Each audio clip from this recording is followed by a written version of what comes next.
تو اس کے بعد ان لوگوں نے اب آپ سے کیا بات، قرآن کی آیات ہے اس بارے میں، اب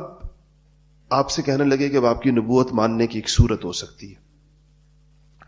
اور وہ صورت یہ ہے کہ آپ سے کچھ فرمائشیں،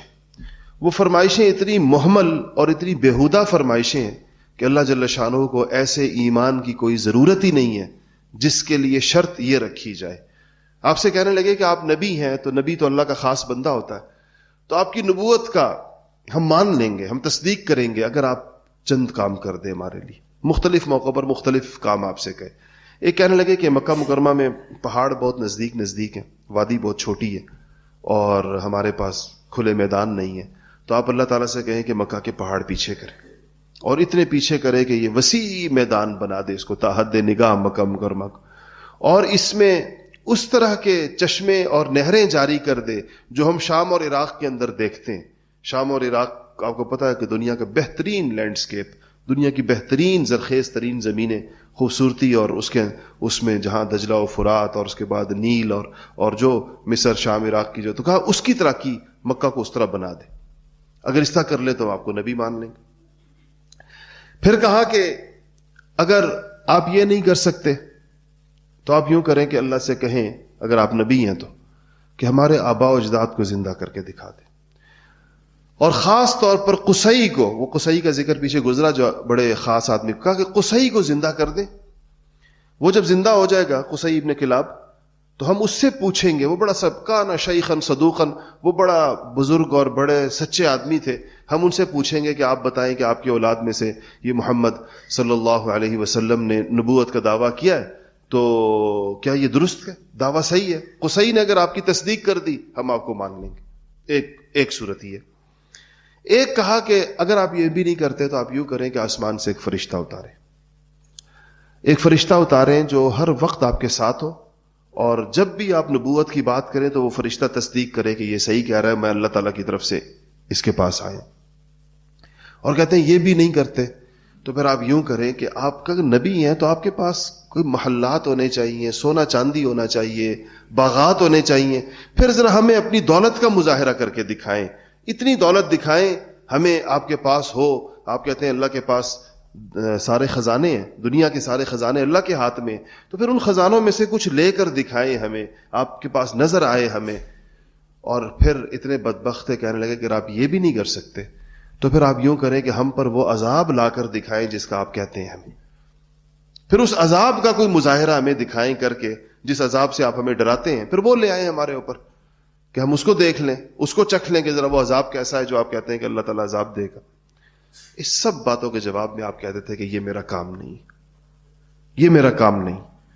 کہ میں تمہاری ان فرمائشوں کو پورا کروں، مجھے اللہ پاک نے ایک اور کام دے کر بھیجا، اور وہ یہ کہ میں تمہیں اللہ تعالیٰ کی ذات کا تعارف کراؤں، میں تمہیں اللہ تعالیٰ کی طرف بلاؤں، میں تمہیں جنت کی طرف بلاؤں، میں تمہیں جہنم سے بچاؤں، یہ کام ہے میرا، میں وہ کام تم سے کرتا ہوں۔ یہ جو تم لوگ جو چیز چاہتے ہو، یہ مجھے اللہ جل شانہ نے مجھے اس کے لیے نہیں بھیجا کہ میں اور اصل بات بھی یہ ہے کہ آپ سوچیں اگر ان میں سے کوئی ایک فرمائش پوری کر دی جائے اور اس فرمائش کے نتیجے میں لوگ ایمان لے کر آئیں تو اس ایمان کی اللہ کی نگاہوں میں کیا قدر و قیمت،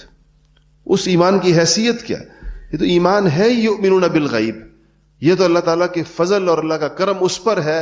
جو غیب کے اوپر ایمان لے کر آتا ہے، جو نبی کو سچا سمجھ کر ایمان لے کر آتا ہے، نبی کی صداقت کے اوپر ایمان لے کر آتا ہے، اور اللہ جل شانہ کی وحدانیت کے اوپر ایمان لے کر آتا ہے۔ یہ بھی ایک دور تھا،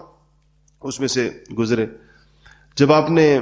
ان ساری چیزوں کے جواب میں یہ کہا کہ یہ میرا کام نہیں ہے، تو عبداللہ بن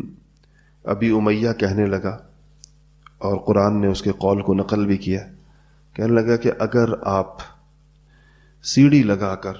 آسمان پر چڑھ جائیں اور وہاں سے اپنی نبوت کا پروانہ لے کر اتر آئیں، اور اس نبوت کے پروانے کے ساتھ 4 فرشتے آپ کی تصدیق کے لیے ساتھ اتریں جو یہ تصدیق کریں کہ یہ پروانہ نبوت کا آپ کے نبی ہونے کی تصدیق ہے، کہتے خدا کی قسم میں پھر بھی آپ پر ایمان نہیں لاؤں گا۔ آپ حیران ہو کہ یہ کہنے والے مسلمان ہوئے، یہ عبداللہ ابن ابی امیہ، اور یہ حضرت ام سلمہ کے بھائی تھے، اور ام سلمہ کی سفارش پر رسول اللہ صلی اللہ علیہ وسلم نے ان کا بھی ایمان قبول کیا، اور اس کو بھی اللہ اتنی سخت بات کہنے والا اپنے وقت کے اندر، لیکن جب وہ اسلام لے کر آئے حضور اکرم صلی اللہ علیہ وسلم نے یہ نہیں کہا کہ تم تو مجھے یہ کہا کرتے تھے اور تم نے تو اس طرح لوگوں کے سامنے کہا. اس چیز کو بھی یہ انبیاء علیہ الصلوۃ والسلام کی شفقت اور یہ انبیاء کی جو امت کے ساتھ جو ان کے تعلق کی نوعیت ہوتی ہے. اب آپ اس کو دیکھیں اور آج ہمارے حالات دیکھیں،